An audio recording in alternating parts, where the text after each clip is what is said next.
இந்த மாலை நேரத்திலே கூடி வந்து தேவனுடைய வார்த்தைகளை கேட்க வந்திருக்கிற அவரை நேசிக்கிற அன்பான தேவ பிள்ளைகள் அவருக்கும் உயிர்த்தெழுந்த ஆண்டவராகிய இயேசுவின் நாமத்திலே உங்களை முதலாவது வாழ்த்துகிறோம். கர்த்தருடைய இரக்கமும் அன்பும் பாத்திரவான்களாய் நடக்கிற பொழுது நிச்சயமாகவே நமக்கு இருக்கும். ஆகையினாலே நாம் தொடர்ந்து இந்த தேவனுடைய வார்த்தைகளை படிப்பதிலே ஆர்வ மிகுதியாக இருப்பதற்காக நன்றி செலுத்துகிறோம். இந்த நாளில் நாம் படிக்கக்கூடிய வசன பகுதியானது நீதிமொழிகள் 13:1. ஞானமுள்ள மகன் தகப்பனுடைய போதகத்தை கேட்கிறான், பரியாசக்காரனோ கடிந்து கொள்ளுதலுக்கு செவிகொடான்.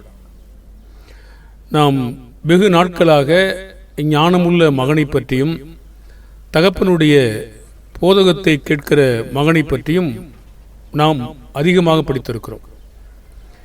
இன்று நாம் அதிகமாய் படிக்க போறது என்னவென்றால் பரியாசக்காரனை பற்றி தான் படிக்க போறோம். பரியாசக்காரனோ கடிந்து கொள்ளுதலுக்கு செவிகொடான்.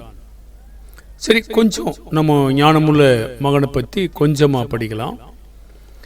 நீதிமொழிகள் 14:1 மன்னிக்கணும், 4ஆம் அதிகாரம் 1ஆம் வசனம். பிள்ளைகளே, நீங்கள் தகப்பன் போதகத்தை கேட்டு புத்தியை அடையும்படி கவனியுங்கள். எப்படிப்பட்ட மகன் தகப்பனை சந்தோஷப்படுத்துகிறான் என்றால், எப்படிப்பட்ட மகன் தாயை அலட்சியம் பண்ணுகிறான் என்றும் சொல்லுகிறார். நீதிமொழிகள் 15:20. ஞானம் உள்ள மகன் தகப்பனை சந்தோஷப்படுத்துகிறான், மதியற்ற மனுஷனோ தன் தாயை அலட்சியம் பண்ணுகிறான். சரி, காரணம் என்ன? ஒருவன் எப்படி ஞானம் உள்ளவனா ஆனா, இவன் எப்படி மதியற்று போனான்? அப்போ பிள்ளைகளை நம்ம சின்ன வயதிலிருந்து சரியா வளர்க்கணும் அப்படிங்கிறது தேவனுடைய வார்த்தை. மதியனோ இருக்கிற பொழுது பிள்ளைகள் கீழ்ப்படிய மறுக்கும். தன்னிசத்திற்கு விடப்பட்டாலும் தாய்க்கு வெக்கத்தை அது கொடுக்கும். நம்முடைய பெற்றோராகிய நாம் அனைவருமே நம்முடைய பிள்ளைகளை தன்னிசத்திற்கு விடக்கூடாது. நீதிமொழிகள் 29:15. பிரம்பும் கடிந்து கொள்ளுதலும் ஞானத்தை கொடுக்கும், தன் இஷ்டத்திற்கு விடப்பட்ட பிள்ளையோ தன் தாய்க்கு வெக்கத்தை உண்டு பண்ணுகிறான். எபிரேயர் 12 உங்களுக்கு எல்லாருக்குமே தெரியும், சிக்ஷை இல்லைன்னா அது வேசி பிள்ளை. அப்போ தன் இஷ்டத்திற்கு எந்த பிள்ளையெல்லாம் இருக்கோ அது வேசி பிள்ளையாக தான் இருக்க முடியும். அது ஆவிக்குரிய பிள்ளையா இருந்தாலும் சரி, பூமிக்குரிய பிள்ளையா இருந்தாலும் சரி. தகப்பன் சிக்ஷியாத புத்திரன் இல்லை. அப்போ ஞானம் வரணும்னா சிக்ஷையை ஏற்றுக்கொள்ளணும். கர்த்தருக்கு பயப்படுகிற பயம் அவன் இருதயத்தில் நீதிமொழிகள் 1:7 தங்கியிருக்கணும். சங்கீதம் 34:10 தீமையை வெறுக்கிறவனாக அவன் இருக்கக்கூடியவனாக வளரணும். சில பிள்ளைகள் சரியா வளர்க்கப்படாதனால அவங்க தகப்பனை பரியாசம் பண்றாங்க. அப்படிப்பட்ட பிள்ளைகளுக்கு கர்த்தருடைய வார்த்தை என்று கேட்டீங்கன்னா, நீதிமொழிகள் 30:17 தகப்பனை பரியாசம் பண்ணி தாயின் கட்டளையை அசட்டை பண்ணுகிற கண்ணை நதியின் காகங்கள் பிடுங்கும், கழுகின் குஞ்சுகள் தின்னும்ன்றார். இப்போ பெற்றோர் வயதாயிருக்கும் போது அந்த பெற்றோர் அசட்டை பண்ணக்கூடாது. அந்த பெற்றோரை கனப்படுத்தக்கூடிய பிள்ளைகளாக நாம் இருக்கணும். நீதிமொழி 23:22 உன்னை பெற்ற தகப்பனுக்கு செவிகொடு, உன் தாய் வயது சென்றவளாகும் போது அவளை அசட்டை பண்ணாதே.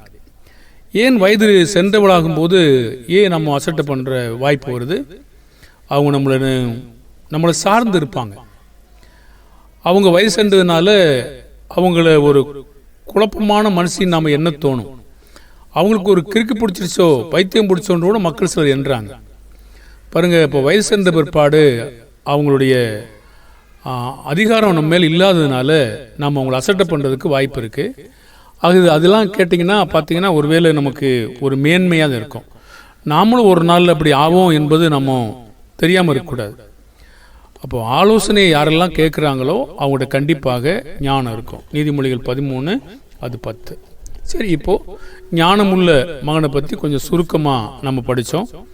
இப்போ அடுத்த பகுதியில் பரியாசக்காரனோ கடிந்து கொள்வதற்கு செவிகொடான் என்று வார்த்தையை பார்க்க போகிறோம். சரி, பரியாசம் அப்படின்னா என்ன? அப்போ பரியாசக்காரனை பற்றி நம்ம என்ன அறிய முடியும் அப்படின்னு கேட்டிங்கன்னா, பரியாசம்னா என்னென்னு கண்டுபிடிச்ச முடியும். நீதிமொழிகள் 13:18 புத்திமதிகளை தள்ளுகிறவன் தரித்திரத்தையும் லட்சையும் அடைவான், அதாவது வெக்கம் வந்துடும். கடிந்து கொள்ளுதலை கவனித்து நடக்கிறவனோ கனம் அடைவான் சொல்றாரு. அப்போ யாரு பரியாசக்காரன்? இப்போ கர்த்தர் சொல்றாரு. நீதிமொழிகள் 15:12 பரியாசக்காரன் தன்னை கடிந்து கொள்ளுகிறவனை நேசியான், ஞானவான்களிடத்தில் போகவும் மாட்டார். அப்போ இவனை நீங்க பரியாசக்காரன்னு கண்டுபிடிச்ச முடியும். இயேசு கிறிஸ்து யோவான் 3:19 வரைக்கும் யாரெல்லாம் இருள விரும்பினாங்களோ ஒளியினிடத்துல வரல, அவங்க நேசிக்கிறது இல்லை, ஞானவான்கிட்ட போகவும் மாட்டாங்க. வேதபாரகர், பரிசேயர், சதுசேயர் இவங்கெல்லாம் தூரமாகவே இருந்தாங்க, அவங்க பரியாசம் பண்ணிகிட்டே இருந்தாங்க. இப்போ பரியாசக்காரங்கிட்ட நம்ம கண்டுபிடிச்ச முடியும். அவங்க ஏன் பரியாசம் பண்ணுறாங்க அப்படின்னு கேட்டிங்கன்னா அவங்களுக்கு ஒரு பெருமை இருக்குது. நீதிமொழிகள் 13:10 அகந்தையினால் மாத்திரம் வாது பிறக்கும், ஆலோசனை கேட்குறவங்ககிட்ட ஞானம் இருக்குது. அப்போ யார் ஆலோசனையை தூர போகிறாங்களோ அவங்களுக்கு ஒரு அகந்தை இருக்குது. அதனால் இயேசு விட்டு தொடர்ந்து சண்டை போட ஆரம்பித்தாங்க. அதனால் இயேசுவை பரியாசம் பண்ணவும் ஆரம்பிச்சிட்டாங்க. பாருங்க, பரியாசக்காரன் நம்ம யாருன்னு கண்டுபிடிச்சிட்டோம். அவங்க இயேசு கிறிஸ்ட நெருங்கி வர மாட்டாங்க, ஒளிக்கிட்ட நெருங்கி வர மாட்டாங்க. அவங்க பெருமையாக இருக்கிறதுனால ஞானவான்களை நேசிக்கவும் மாட்டாங்க, ஞானவான்கள்கிட்ட போகவும் மாட்டாங்க, கடிந்து கொள்ளுதலை கேட்கவும் மாட்டாங்க, ஆலோசனையும் கேட்க மாட்டாங்க. அப்போ இவங்கெல்லாம் பரியாசம் பண்ணுகிற மக்களாக இயேசுவின் நாட்களில் நம்ம பார்க்க முடியும். சரி, இப்போ இந்த பரியாசம் பண்ணுறவங்ககிட்ட நீங்கள் ஏதாவது பேச முடியுமா, சொல்ல முடியுமான்னு பார்த்தீங்கன்னா ஆதியாகமம் 19:12-14 வரைக்கும் லோத்துனுடைய மருமக்கமார்களுடைய சம்பவம் அது தேவன் கேட்குறாரு, இந்த இடத்துல உனக்கு யாராவது இருக்காங்களா என்று கேட்குறாரு. அவங்ககிட்ட போய் இதை சொன்ன உடனே அவங்க என்ன சொல்கிறாங்கன்னு பாருங்களேன். 19:12-14 வரைக்கும். பின்பு அந்த புருஷர் லோத்தை நோக்கி, இவ்விடத்தில் இன்னும் உனக்கு யார் இருக்கிறார்கள்? மருமகனாவது உன் குமாரராவது உன் குமாரத்திலாவது பட்டணத்தில் உனக்குரிய எவர்களாவது இருந்தால் அவர்களை இந்த ஸ்தலத்திலிருந்து வெளியே அழைத்து கொண்டு போ. நாங்கள் இந்த ஸ்தலத்தை அழிக்கப் போகிறோம். இவர்கள் கூக்குரல் கர்த்தருடைய சமூகத்தில் பெரிதாய் இருக்கிறது. இதை அழிக்க கர்த்தர் எங்களை அனுப்பினார் என்றார்கள். அப்பொழுது லோத்து புறப்பட்டு தன் குமாரத்திகளை விவாகம் பண்ண போகிற தன் மருமக்களோடு பேசியிருக்காரு. அவர் என்ன சொன்னார்னா, நீங்கள் எழுந்து இந்த ஸ்தலத்தை விட்டு புறப்பட்டுருங்க. எதுக்குன்னு கேட்டிங்கன்னா இந்த பட்டணத்தை கர்த்தர் அழிக்க போகிறாரு சொன்னாங்க. ஆனால் அவங்களுக்கு அது என்ன தோணுச்சுன்னா பரியாசமாக தோணுச்சு. இப்போ தேவனுடைய ஞானம் அவங்களுக்கு எப்படி தோணிருக்கு? பரியாசம் பண்ணுகிறதாக தோணுது. பாருங்கள், அந்த வார்த்தையினுடைய மதிப்பை கண்டுபிடிக்காமல், உண்மை நிலை அறியாமல் இந்த மாதிரி பரியாசம் பண்ணுறவங்க இந்த ஞானத்தை கண்டுபிடிக்க முடியாமலே போயிடுவாங்க. அதனால தான் மூடனுக்கு ஞானம் எட்டாத உயரத்தில் இருக்குது. தேடி கூட என்ன செய்ய முடியாது, கண்டுபிடிக்க முடியாது.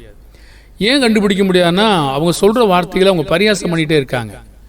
அதனால தான் உலக ஞானிகள் இதை கண்டுபிடிக்க முடியாமையே இன்று வரைக்கும் போயிட்டுருக்காங்க. காரணம், அவங்க தங்களை ஞானிகளாகவும் தங்களை அகந்தையாகவும் ஆலோசனை கேட்க விருப்பமில்லாத மக்களாகவும் பரியாசம் பண்ணுற மக்களாகவும் தொடர்ந்து போகிறபடியினால அவங்க இதை கண்டுபிடிக்கவும் முடியல. சரி, பரியாசம் பண்ணிக்கிட்டே இருக்காங்கன்னு வைத்துக்கொள்ளுங்களேன். ஒரு நாள் அந்த பரியாசத்தின் முடிவு என்னாகும்? நீதிமொழிகள் 19:12 நீ ஞானியானால் உனக்கென்று ஞானியாவாய், நீ பரியாசக்காரனானால் நீயே அதன் பயனை அனுபவிப்பாய் என்று சொல்லுகிறது. அப்போது நம்ம இப்படி நினைக்கிற பொழுது ஒரு நாள் என்ன நடக்கும்? நமக்கென்று தான் ஞானியாக இருக்க முடியும். பரியாசக்காரனாக இருந்தால் அதை பலனை நாம தான் அனுபவிக்க முடியும். பாருங்கள், வேறு எங்கேயும் போகாது. அந்த பரியாசக்காரங்க பாவத்து குறித்து என்ன எண்ணுவாங்க? பரியாசக்காரங்க என்னவா இருக்காங்க அவங்க? பாருங்க, நான் ஏற்கனவே சொன்ன மூடர் ஞானத்தை குறித்து, மூடனுக்கு ஞானம் எட்டாத உயரத்தில் இருக்கிறது. இப்படிப்பட்ட மக்கள் ஞானத்தை தேடியும் கண்டுபிடிக்க முடியாது. யார் பாவத்தை பரியாசம் செய்வாங்கன்னு கேட்டீங்கன்னா நீதிமொழிகள் 14:9 மூடர் பாவத்தை குறித்து பரியாசம் பண்ணுகிறார்கள், நீதிமான்களுக்குள்ளேயே தயவு உண்டுன்றார். அப்போ யாரெல்லாம் மூடராக இருக்காங்களோ பாவத்தை குறித்து சொல்லும்போது, அந்த ஞானமான வார்த்தையை சொல்லும்போது அவங்களுக்கு அது பரியாசமாகவே தோணும். பரியாசம் பண்ணுறவங்களுக்கு முன்னாடி நீங்கள் தேவனுடைய வார்த்தையை சொன்னீங்கன்னா என்ன ஆவாங்க? உங்களை அசிங்கப்படுத்துவாங்க. ஒருவேளை அந்த சொன்ன வார்த்தையும் கீழே போட்டு மிதித்து உங்களையும் கூட பீறி போடக்கூடிய பன்றி போன்ற மக்களாக கூட இருப்பாங்க. ஆனால் தேவன் இந்த பொருளாசைக்காரங்கிட்ட பேசும்போது, மன்னிக்கணும், இயேசு கிறிஸ்து பொருளாசைக்காரங்கிட்ட பேசும்போது என்ன அவங்க சொன்னாங்க? தேவனுக்கும் உலகப் பொருளுக்கும் ஊழியம் செய்ய உங்களால் கூடாது என்றவுடன் அவங்க இயேசுவை என்ன செய்தாங்க? லூக்கா 16:13-14 எந்த ஊழியக்காரனும் 2 எஜமான்களுக்கு ஊழியம் செய்யக்கூடாது. ஒருவனை பகைத்து மற்றவனை சிநேகிப்பான், அல்லது ஒருவனை பற்றி கொண்டு மற்றவனை அசட்டை பண்ணுவான். தேவனுக்கும் உலகப் பொருளுக்கும் ஊழியம் செய்ய உங்களால் கூடாது என்றார். அவங்களாம் கேட்ட உடனே அவங்களுக்கு என்னாச்சு? பொருளாசைக்காரராக இருந்தபடினால அவரை பரியாசம் பண்ணாங்க. பாருங்க, இந்த தேவ ஞானத்தை, மதிப்புள்ள இந்த வார்த்தைகளை, மேன்மையான வார்த்தைகளை, உயர்வான வார்த்தைகளை, அவங்க ஆத்துமாவை மீட்கிற வார்த்தையை கேட்ட மாத்திரத்தில் அவங்க என்ன செஞ்சிருக்காங்க? பரியாசம் பண்ணியிருக்கிறாங்க. அப்போ இவங்களுக்கு என்னதான் சொல்ல முடியும்? மூடன்னு கூட சொல்ல முடியும். பாருங்க, இவங்களுக்கு ஞானம் இல்லை, ஒளியை பகைக்கிறவங்கன்னு சொல்ல முடியும். ஆலோசனையை கேட்காத மக்கள்னு சொல்ல முடியும். பாருங்க, நம்ம எந்த சந்தர்ப்பத்தில் மற்றவங்களால பரியாசம் செய்யப்படுவோம்? நாம் லூக்கா 14:28-30 வரைக்கும், உங்களில் ஒருவன் கோபுரத்தை கட்ட மனதாயிருந்து அஸ்திவாரம் போடப்பட்ட பின்பு முடிக்க திராணி இல்லாமல் போனால் பார்க்கிறவர் எல்லாரும் இந்த மனுஷன் கட்டத் தொடங்கி முடிக்க திராணி இல்லாமல் போனான் என்று சொல்லி தன்னை பரியாசம் பண்ணாதபடிக்கு அதை கட்டி தீர்க்கிறதுக்கு தனக்கு நிர்வாகம் உண்டோ இல்லையோ என்று முன்பு அவன் உட்கார்ந்து செல்லுவை கணக்கு பெறாமல் இருப்பானோ. பாருங்க, ஆவிக்குரிய வாழ்க்கையை கற்ற நாம முன்னாகவே இதெல்லாம் கணக்கு பார்க்கலைன்னா ஒரு நாள் பாதி இடவில் ஓட்டோம்னா என்ன யோசிப்பாங்க? பரியாசம் பண்ணுவாங்க. அதே மாதிரி பூமிக்குரிய கட்டடத்தை கட்டுறவங்க ஒரு பிளான் இல்லாமல், திட்டம் இல்லாமல், இதெல்லாம் ஒழுங்கு செய்யாமல் விளைஞ்சாங்கன்னா என்ன செய்வாங்க? பரியாசம் பண்ணுவாங்க. அப்போ பரியாசம் பண்ணுவாங்கன்னா எப்படி பண்ணுவாங்க? அப்போது அவர் கட்ட ஆரம்பித்ததை பார்த்துருக்காங்க, முடிக்க முடியல. இப்போ என்ன சொல்லுவாங்க? அப்போ எத்தனையோ காரியங்களை சொல்ல முடியும். அப்போ மெய்யான தேவனுக்கு செவிகூடாத போது செவிகூடாதவங்க பரியாசம் செய்யப்பட்டுக்கிட்டே இருப்பாங்க. 1 ராஜாக்கள் 18:27 மத்தியான வேளையில் எலியா அவர்களை பரியாசம் பண்ணி, பாருங்க, அந்த பொய்யான தேவனுடைய காரியத்தை இவர் பரியாசம் பண்றார். உரத்த சத்தமாய் கூப்பிடுங்கள், அவன் தேவனாமே, அவன் தியானத்தில் இருப்பான், அல்லது அலுவலாயிருப்பான், அல்லது பிரயாணம் போயிருப்பான், அல்லது தூங்கினாலும் தூங்குவான், அவனை எழுப்ப வேண்டியதாகும் என்றான். அப்போது சரியான முறையில் அவங்க திட்டமிட்டு தீர்மானித்து மெய்யான தேவனை செய்யாத போது 2 நினைவுகளில் குந்தி நடந்ததுனால தோல்வி வரும்போது பரியாசம் பண்ணப்படுவாங்க. அப்போது தேவனுடைய வார்த்தைகளை தொடர்ந்து அசட்டை செய்து பரியாசம் செய்தால் அவங்க நிலை கடைசியில் என்ன ஆகும்? 2 நாளாகமும் 36:16-17 ஆனாலும் அவர்கள் தேவனுடைய ஸ்தானாதிபதியை பரியாசம் பண்ணி அவருடைய வார்த்தைகளை அசட்டை செய்து அவருடைய தீர்க்கதரிசிகளை நிந்தித்தபடியால் கர்த்தருடைய உக்கிரம் அவருடைய ஜனத்தின் மேல் மூண்டது, சகாயம் இல்லாமல் போயிற்று. ஆதலால் அவர்கள் மேல் கல்தேயர் ராஜாவை வரப்பண்ணினார். அவன் அவர்கள் வாலிபரையுடைய பரிசுத்தமான ஆலயத்திலே பட்டயத்தினால் கொன்று வாலிபரையும் கன்னியாஸ்திரிகளையும் முதியோரையும் விருதாப்பியரையும் தப்ப விடவில்லை. எல்லோரையும் தேவன் அவர்கள் கையிலே ஒப்புக் கொடுத்தார். பாருங்க, தேவனுடைய வார்த்தையை பரியாசம் பண்ணுடைய விளைவு கடைசியில் என்னாகும்? இன்றைக்கு இப்படி ஒருவேளை சாகாமல் இருக்கலாம், ஆனால் நிச்சயமாகவே தேவனிடத்திலிருந்து நாம் பிரிக்கப்பட்ட மக்களாகவே காணப்படுவோம். தேவனையும் அவருடைய வார்த்தையும் நாம் பரியாசம் செய்கிற பிள்ளைகளாக, ஆலோசனை கேட்காத பிள்ளைகளாக, அவருடைய ஞானத்தை அசட்டை செய்யாத பிள்ளைகளாக இருப்போமாக. அப்போ தேவனுடைய வேலையை செய்கிறவர்களை அவர்களுடைய சத்துருக்கள் தொடர்ந்து பரியாசம் செய்து வந்தாங்க.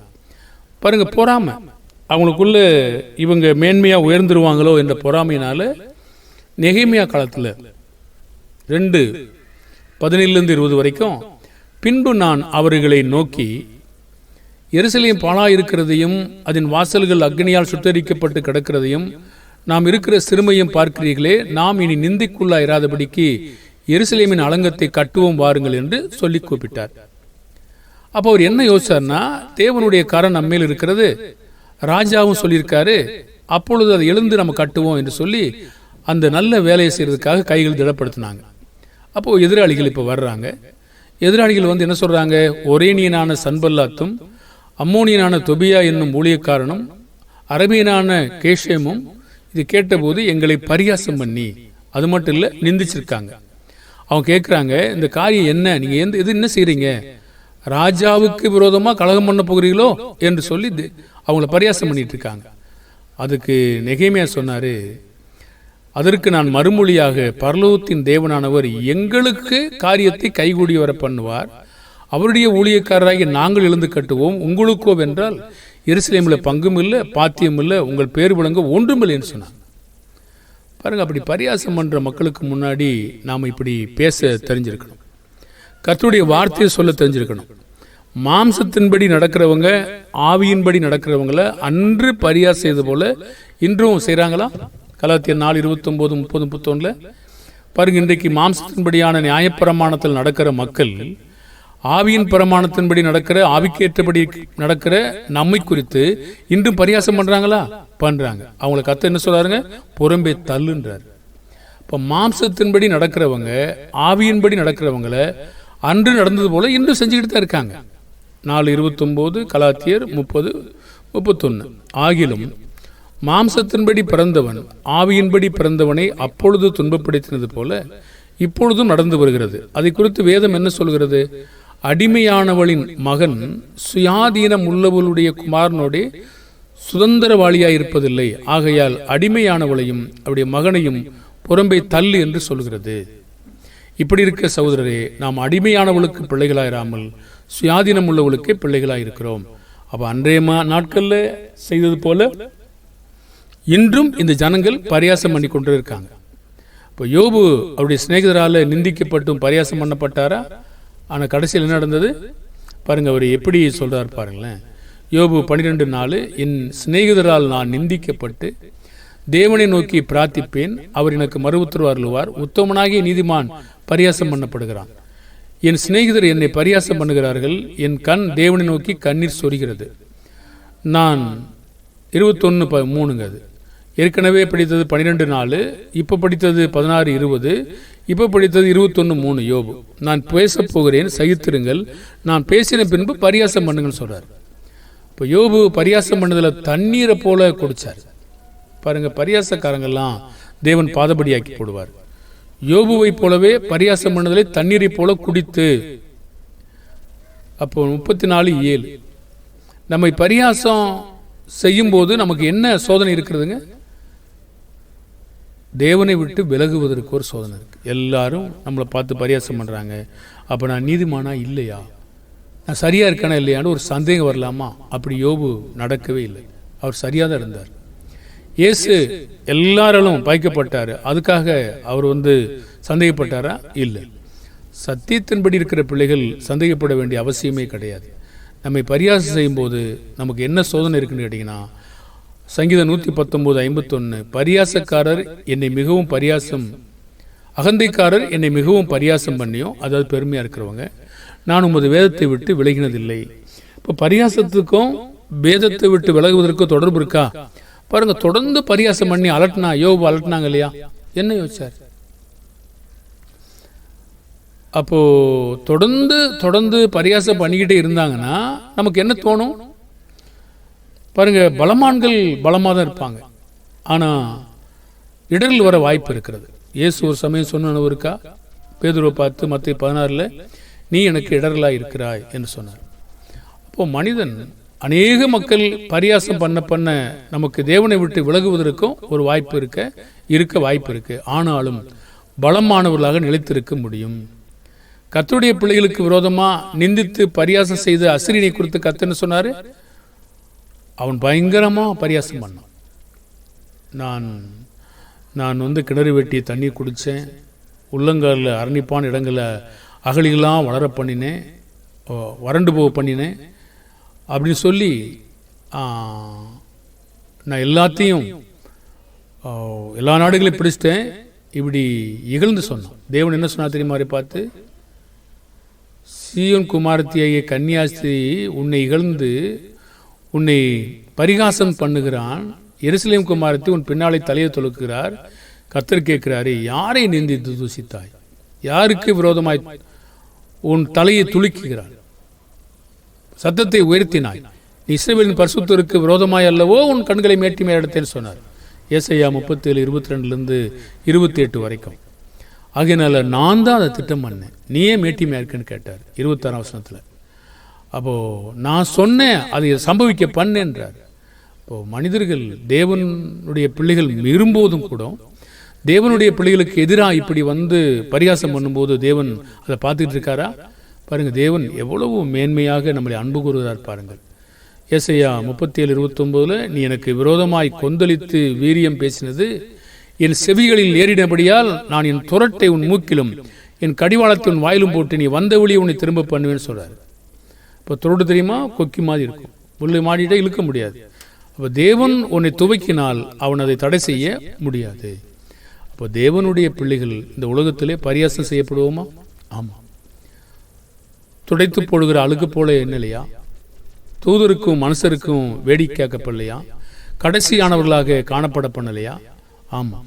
இயேசுவை நிந்தித்து பரியாசம் பண்ணலையா? நமக்கு அது என்ன சொல்றாரு?